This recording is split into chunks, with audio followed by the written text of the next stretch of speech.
in the solution to this example, we need to import some data that's in a separate Excel workbook.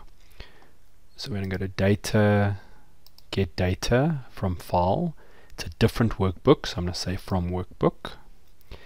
In your folder, you'll see you've got a whole bunch of options. The one we're looking for here is the one entitled See All Euro Data. I'm going to click on it. When I say import, PowerQuery has noticed that there's a whole bunch of sheets. The one we want here is E0. If you're happy with what it's done, we can either edit it, but in this case we're going to just load it straight back into Excel. So I'm just going to say load, and you'll see what it's done. There's the raw data where we started,